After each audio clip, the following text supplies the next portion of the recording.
Un allié naturel et un partenaire naturel. Je ne veux pas que l'on recrée les conditions de la guerre froide qui a fait tant de mal sur le territoire du continent européen. La Russie est grande comme 46 fois la France, à 2 fois la superficie des États-Unis d'Amérique, à 150 millions d'habitants. Dans l'histoire de l'humanité, jamais un pays qui n'avait pas la population pour occuper son territoire n'a été envahir le territoire d'à côté.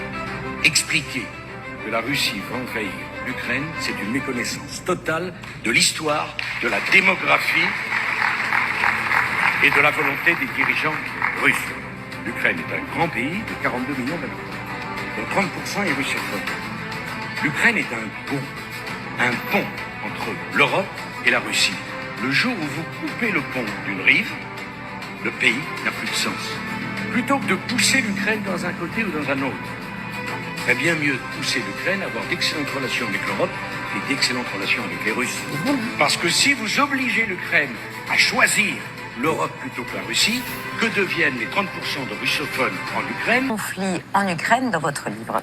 Oui, je vous cite Nicolas Sarkozy, page 55. La France a tort de livrer des armes à flux continu à l'un des belligérants. Il est illusoire de penser que la Crimée russe jusqu'en 1954 redevienne ukrainienne. Vous affirmez aussi que Vladimir Poutine a commis une faute historique avec ce conflit. Autre extrait sur Volodymyr Zelensky. Je suis lassé d'entendre les discours quotidiens et martiaux du président ukrainien donnant des leçons de morale à toutes les entreprises qui commercent avec la Russie.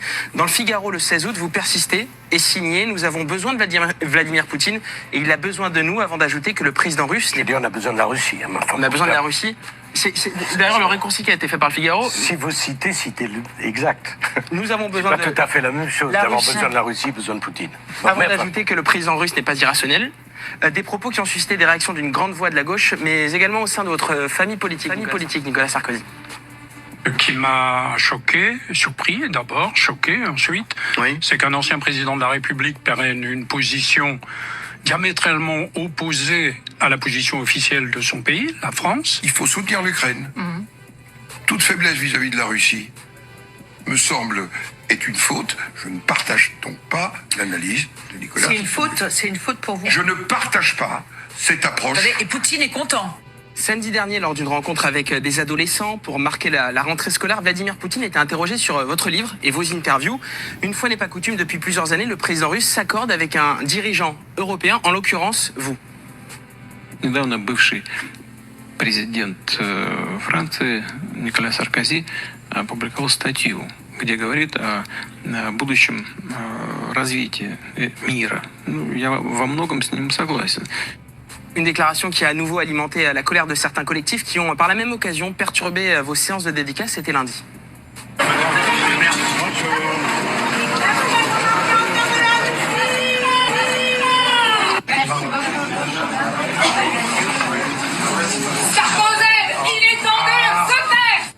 Nicolas Sarkozy, en tant qu'ancien président, est-ce que vous ne commettez pas une erreur en allant à rebours de la position d'Emmanuel Macron, de l'État français et de l'Europe? Non. Alors, c'est un sujet très lourd dont il faut parler sérieusement. Bon. Figurez-vous qu'il y a 1,5 million de morts aux confins de l'Europe. 1,5 million. Dont la plupart, dont beaucoup sont ukrainiens. Mais on continue, parce que sur le front du boulevard Saint-Germain, on est très courageux pour envoyer des jeunes Ukrainiens mourir. Hein? 1,5 million.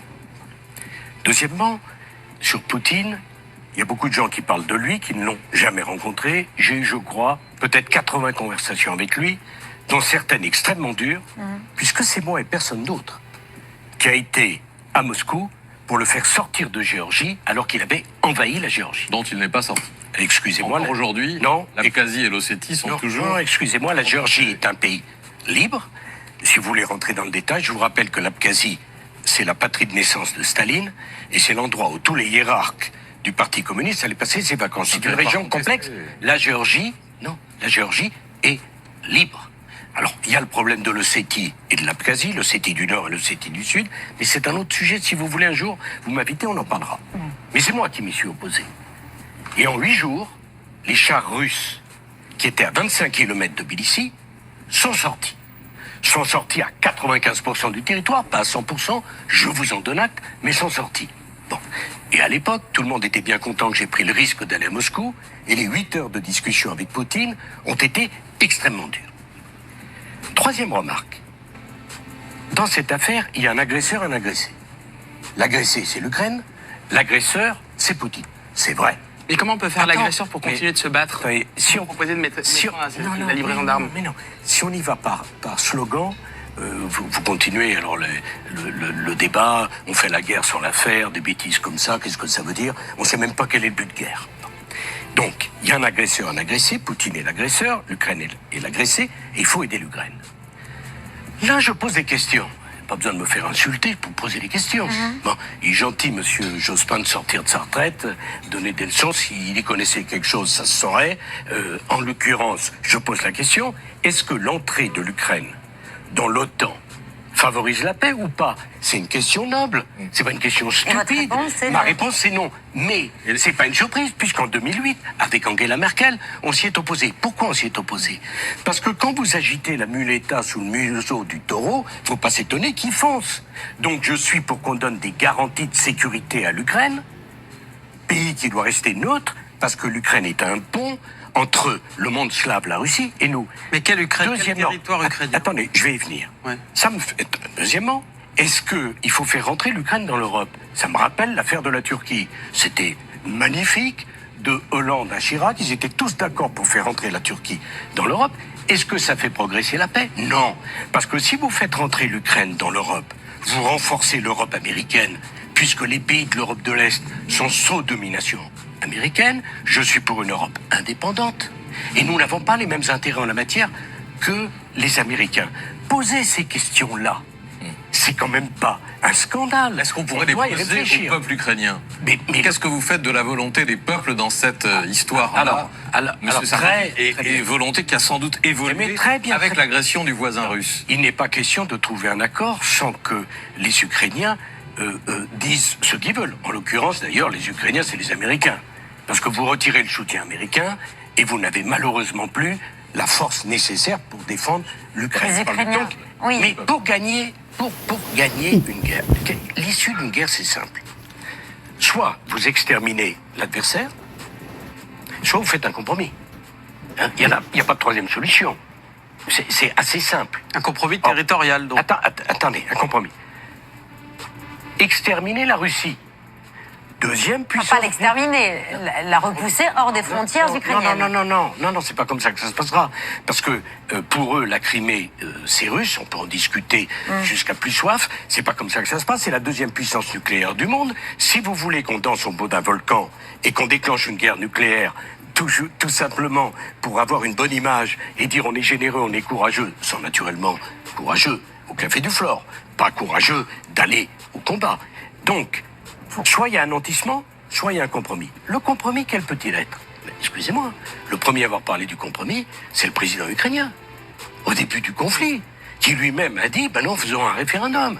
Bon, l'affaire de l'OTAN, qui s'est opposé à l'entrée de l'Ukraine dans l'OTAN à la dernière réunion? C'est qui? C'est M. Biden. Je suis quand même pas le seul à penser ça. Pour que les choses soient claires, Nicolas c'est des Sarkozy. questions essentielles. Est-ce qu'il faut que la France cesse de livrer des armes à l'Ukraine? Non.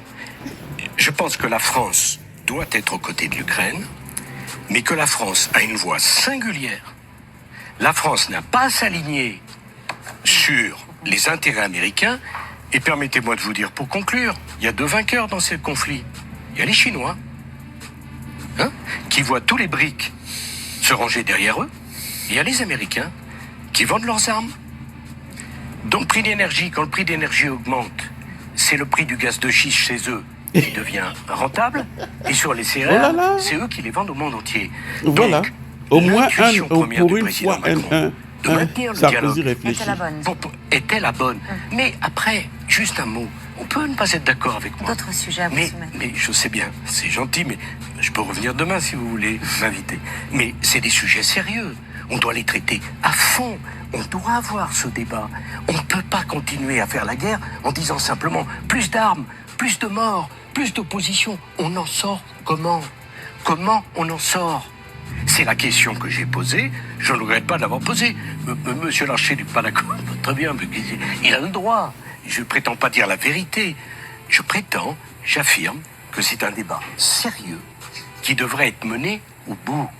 Et que défendre l'Ukraine et son indépendance et son intégrité territoriale, c'est proposer une solution qui ne soit pas plus de morts et l'extermination d'un des deux belligérants.